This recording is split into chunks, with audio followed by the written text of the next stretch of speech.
तो दोस्तों, जैसा कि आप सभी को पता है कि IITA का ऑनलाइन एडमिशन फॉर्म शुरू हो गया है। तो आपको ऑनलाइन एडमिशन फॉर्म फिलअप करना है तो सबसे पहले क्या करना है, आप अपने मोबाइल में या अपने पीसी में कि SSO ID को लॉगिन कर लीजिए। जैसे SSO ID को लॉगिन कर लेंगे तो उसके बाद ऊपर आप देख सकते हैं क्विक सर्च, इसमें आपको टाइप करना होगा IITA। जैसे आप IITA टाइप कर लेंगे तो आपके सामने IITA ऐप का जो आइकॉन है वो देखने को मिल जाता है। अब आपको सबसे पहले IITA ऐप का जो आइकॉन है इस पर आपको क्लिक करना होगा। जैसे आप IITA ऐप का आइकॉन पर क्लिक कर लेंगे तो आपके सामने लॉगिन जो पेज है वो ओपन हो जाता है। अब आपको क्या करना है, select your application to start your session. सबसे पहले आपको अपना एप्लीकेशन सिलेक्ट करना होगा जिसमें एडमिशन 2025-26। सबसे पहले एडमिशन 2025-26 सिलेक्ट कर लीजिए। उसके बाद कंटिन्यू पर आपको क्लिक करना होगा। जैसे आप कंटिन्यू पर क्लिक कर लेंगे तो आपके सामने कि कुछ तकनीकी लोड होने के कारण ये आप देख सकते हैं। जैसे आप कंटिन्यू पर क्लिक कर लेंगे तो आपके सामने इस तरह का एक एरर है, वो एरर मैसेज है वो आपके सामने आ जाता है। अब आपको सबसे पहले इसी ओके पर आपको क्लिक करना होगा। जैसे आप ओके पर क्लिक कर लेंगे तो एडमिशन जो पोर्टल है, जो डैशबोर्ड है वो आपके सामने ओपन हो जाता है। अब आपको सबसे पहले राइट साइड में प्लस का जो निशान दिखाई दे रहा है, अप्लाई फॉर एडमिशन, इस पर आपको क्लिक करना होगा। जैसे आप एडमिशन पर क्लिक कर लेंगे तो अब आप देख सकते हैं एडमिशन अप्लाई फॉर। अब आपके सामने जो IITA एडमिशन का जो प्रोसेस का जो आइकॉन है वो देखने को मिला है। ये कुछ दिन पहले आपको देखने को नहीं मिल रहा था, लेकिन आज की डेट में IITA एडमिशन का जो बटन है वो आपको देखने को मिल रहा है। अब आपको सबसे पहले IITA एडमिशन इस पर आपको क्लिक करना होगा। जैसे आप इस पर क्लिक कर लेंगे तो आपके सामने सबसे पहले प्लीज सेलेक्ट योर डोमिसाइल। सबसे पहले अपना जो डोमिसाइल है वो सिलेक्ट करना होगा, जिसमें अभ्यर्थी राजस्थान का मूल निवासी है तो आपको राजस्थान का मूल निवासी सिलेक्ट करना है। यदि आप राजस्थान के मूल निवासी है तो आपको राजस्थान सिलेक्ट करना होगा, राजस्थान के मूल निवासी है। अब आपको क्या करना है, कृपया अपना जन आधार और आधार नंबर एंटर करके अपनी डिटेल्स गेट करें। अब आपको सबसे पहले आप राजस्थान के मूल निवासी है, इसलिए आपको जन आधार नंबर फिलअप कर लेना है। जैसे आप जन आधार नंबर फिलअप करके गेट डिटेल्स पर क्लिक कर लेंगे तो आपके सामने देख सकते हैं जन आधार कार्ड से संबंधित जो मेंबर लिस्ट है वो ओपन हो जाती है। जन आधार सदस्य सूची। अब आपको जिस कैंडिडेट का आपको फॉर्म अप्लाई करना है उसे सिलेक्ट करना होगा। जो भी है आप सिलेक्ट कर लीजिए। उसके बाद जैसे आप सिलेक्ट कर लेंगे तो आपके सामने are you sure you want to generate OTP। अब आपको यस पर आपको क्लिक करना होगा। जैसे आप यस पर क्लिक कर लेंगे तो आपके जन आधार कार्ड से संबंधित मोबाइल नंबर लिंक है उस पर OTP भेजा जाएगा। उस OTP को यहाँ पर फिलअप कर लेना है। जैसे आप OTP फिलअप कर लेंगे, एक बार OTP फिलअप कर लेते हैं।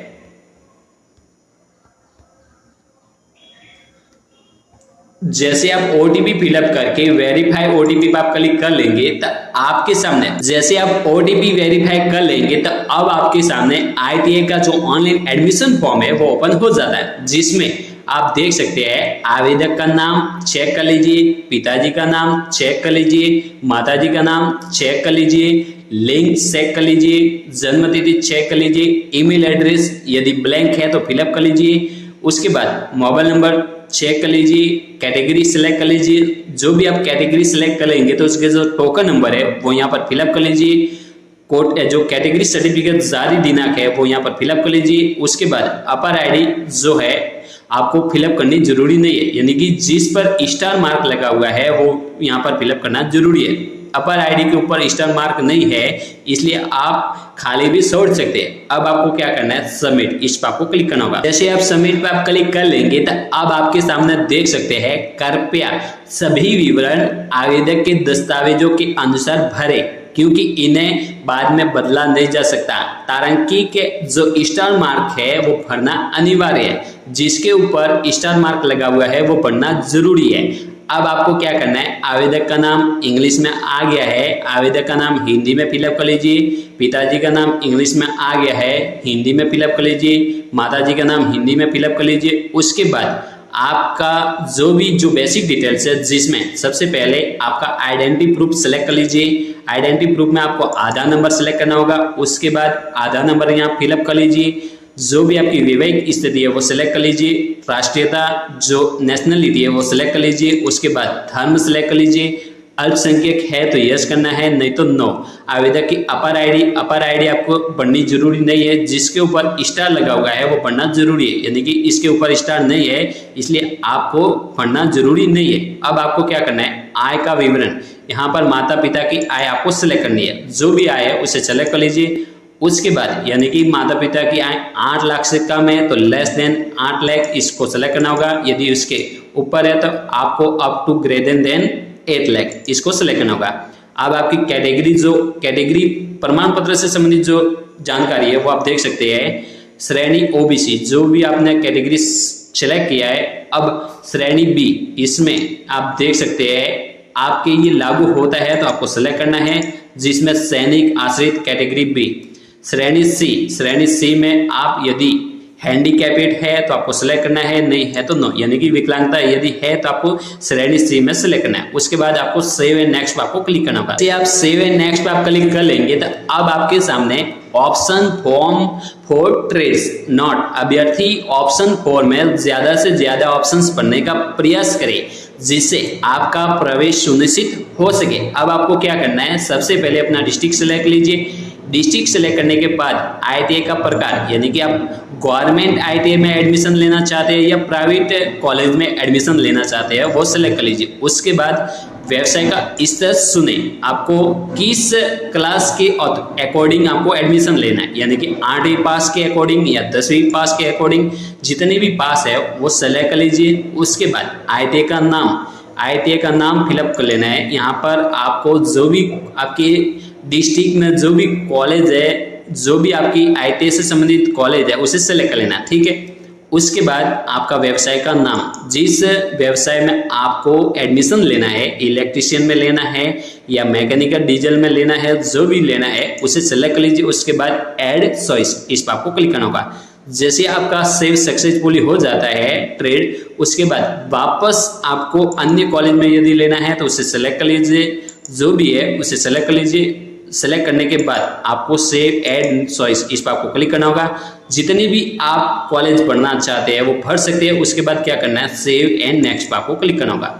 जैसे आप सेव नेक्स्ट पर क्लिक कर लेंगे तो अब आपका जो हायर जो क्वालिफिकेशन है वो फिलअप करना जरूरी है, जिसमें 8वीं पास का रिकॉर्ड आप फिलअप कर लीजिए, 10वीं पास का रिकॉर्ड फिलअप कर लीजिए। यदि आपके पास हायर क्वालिफिकेशन है यानी कि 10वीं पास है तो 10वीं पास ही आपको यहाँ पर फिलअप कर लेना है। लेकिन आपको यह ध्यान में रखना जरूरी होता है कि आपने जो हायर क्वालिफिकेशन सेलेक्ट किया है वो पढ़ना जरूरी है। उसके बाद ये क्वालिफिकेशन डिटेल्स भरने के बाद आपको सेव एंड नेक्स्ट पर आपको क्लिक करना होगा। जैसे आप सेव एंड नेक्स्ट पर आप क्लिक कर लेंगे तो अब आपका जो नेक्स्ट स्टेप है वो परमानेंट एड्रेस से संबंधित है। अब आपको अपना एड्रेस फिलअप कर लीजिए। एड्रेस फिलअप करने के बाद आपको सेव एंड नेक्स्ट पर आपको क्लिक करना होगा। जैसे आप सेव एंड नेक्स्ट पर आप क्लिक कर लेंगे तो अब आपको डॉक्यूमेंट अपलोड करने का जो रिक्वायर है वो आपसे किया जाएगा। अब आपको क्या करना है, सबसे पहले स्टूडेंट फोटो, यहाँ पर आप देख सकते हैं the photograph and signature should be minimum 20 KB और मैक्सिमम 2 MB, यानी कि आप आसानी से मिनिमम 20 KB और मैक्सिमम 2 MB के तहत आप अपना फोटो और सिग्नेचर अपलोड कर सकते हैं, जो आप आसानी से कर पाएंगे। अब आप देख सकते हैं सेल्फ अटेस्टेड दस्तावेज ही अपलोड करें। यहाँ पर आपको ओरिजिनल डॉक्यूमेंट अपलोड नहीं करने हैं, आपको सबसे पहले ओरिजिनल डॉक्यूमेंट की फोटोकॉपी करनी है और फोटोकॉपी को